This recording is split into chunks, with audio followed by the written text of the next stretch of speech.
I spent so much of today doing physics quiz stuff. I still did badly. Very sad. Let me show you how I wasted some time today. So I've got this new text editor, right? I wanted it to sync to the new debugger as well. Like I wanted to make it so that when I edit text here, I can just like go like poop, and then it'll go to the cursor position in the debugger as well, mimicking the functionality of Visual Studio. Most text editors have like a plugin system. Like VS Code will have like a bunch of plugins that like add functionality to the editor. However, this new text editor does not have a plugin system implemented yet. I know, it's like kind of scuffed. And so I edited the source code to add this functionality. That's right, your boy did a little bit of Rust programming. Pull up the commit. Look at that beautiful diff authored by moi. Makes it so that when you type :D, it opens to that position in Remedy PG. Watch this, I'll do a live demo of this new feature. Let's say I'm editing the game code. I want to go to main, and then I want to like go to where I draw the grids, right? :D, bam, now it's in Remedy. At the correcting line and everything. It's a game changer. I don't know if that was loud or not, sorry. But yeah, I spent like an hour on that today. It takes so long to compile a big Rust project, oh my god. In preparation for tomorrow's playtest. You're all invited to. Check the link in the description. I am mocking up the button that lets you choose which of the grids, like new grid types, new box types, like new like a cloaking block or other shit. I think I'm actually gonna, I might have it be a grid for now, even though I said I really didn't want a grid of items. I'll break it down by category later. Maybe. I might not even do that. You know what? Maybe we go back on our design thoughts. Might have an inventory grid of items. Because there's just not that many, I don't think ever.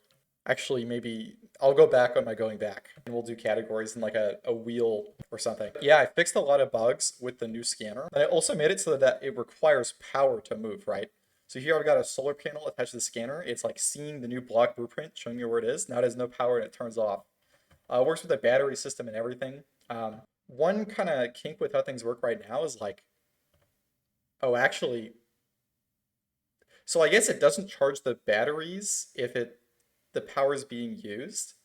That's actually surprising to me. I thought it would charge the batteries first with the power. Hold on, let me read the code really quick. Yeah, the first thing I do is apply all the energy to the connected batteries. Yeah, like all of the energy used should be sucked up by the battery. Hold on, we're gonna use the debugger to figure this out. Okay, we paused here and let's look at the variables. Okay, energy to add is 0, so no more energy left after charging the battery. Oh, you know what's happening? Dude, there's so many less issues with Remedy BG already. Oh my gosh. Just like shit works actually. I can't believe Visual Studio is this bad. Dude, like the call stack actually works. Oh my god, it's actually a lot nicer. I didn't think that would be true. I thought Visual Studio, because it's got like, it's the industry standard. It would be better than like a 2-month project by some random guy on itch. But I mean, I don't know.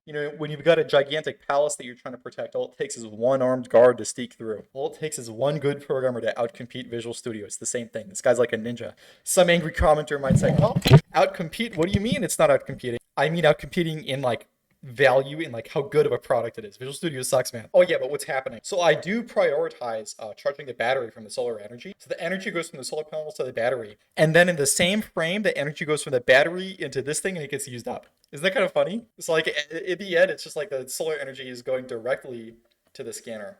At least that's what it looks like.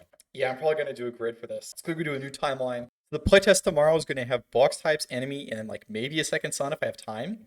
And then a week from tomorrow, there's going to be at least 10 plus new block types, multiple enemies, 2 suns, and the win condition. You may ask, what do I mean by win condition? You're going to have to wait and see. I have a really good idea. I think it's going to be really good. Each solar system is going to have a different win condition. I'm thinking right now this solar system is like a tutorial solar system, right? So you get 5 new box types, and you do this win condition. That's kind of like a big summary of all the shit you've learned. It should take players like 3 to 5 hours. If you have friends, it'll go faster. This game is meant to be played with friends. Man, but like a win condition and progression, people are going to ask for like creative mode, but I don't really like creative mode. I kind of want there to be one mode and that's just like what you play instead of players needing to like decide on a bunch of game settings. Like I hate that. I want to make the best game settings possible. It's like always fun. So I want to make the win condition like very quick to beat so you can get to like creative mode-esque gameplay where you have everything unlocked. Or at least like have it be more fun to go through this win condition than be stuck with creative mode. Or sorry, just skip everything with creative mode. Like I don't want to make survival gameplay that's just to be skipped by some people. Because I think it's always important. Like overcoming of these challenges I want to make. Like most survival modes in survival games like kind of suck. Like the Minecraft survival mode is not that interesting.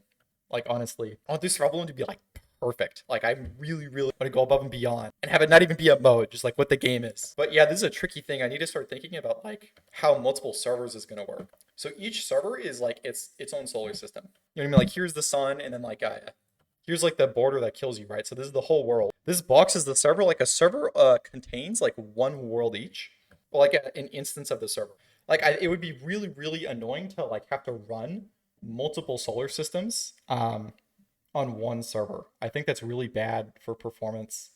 Yeah, it just doesn't make sense to me, especially because like everybody. So the idea with the win condition is as soon as it's like activated, I was thinking it would like have everybody move on to the next solar system, but that's kind of bad.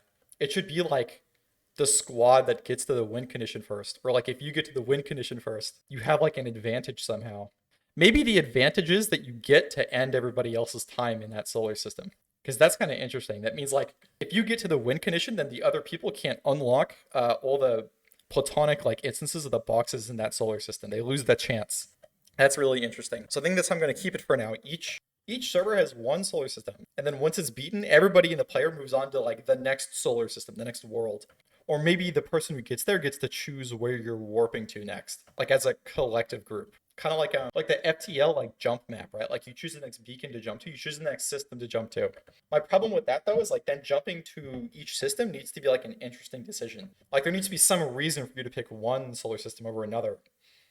Like maybe it's more dangerous or something, or like FTL does, some interesting basic board game stuff. I also kind of feel like that's not really what this game is like about. So maybe not. It might just be you go to the next solar system like in sequence. Another thing I was thinking is like when you go to the next solar system, like none of your ship is like only the information that is you is like sent across, not any of your ships or constructions. Yeah, I mean I'm really unsatisfied with this idea. And then like yeah, I guess in terms of server stuff, because I really wanted to mess with like warping into other people's worlds, or like a box in the game lets you go between servers, like jump across worlds. It might be this win condition also allows you to warp into a friend's world. No, that doesn't really make any sense. Maybe I mean it's a neat idea, but maybe we won't do like warping across solar systems as a game system, because that also just kind of like gatekeeps playing with your friends, which is not really what I want to do. I think it would make more sense if it was like kind of like an MMO. So this game could actually be an MMO. It seems possible. Like it wouldn't be that hard. I could literally take like a few days and it would turn into like an auto scaling MMO. Basically, each solar system still has a player count, 16 players. But just when you warp between systems, it just switches which server you connect to, and that's it. And then depending on how many people want to play, just they'll have some servers like scale up or down the amount of servers, and then bam, we've got an MMO. Would that be interesting? I mean, that sounds really cool, but I don't know if it's better than like just playing with your friends. Like I don't know.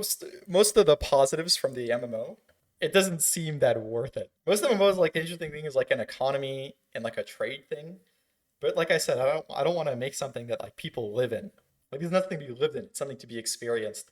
You know what might be kind of interesting is it's like MMO, but not grindy. And so you still have these random player encounters, and they do like nefarious stuff, right? Like the random player encounters might be are gonna be would be killer. They'd be killer in this game. They'd be awesome. So maybe that it should be more MMO-y. I'm not really sure. I really like your guys' thoughts.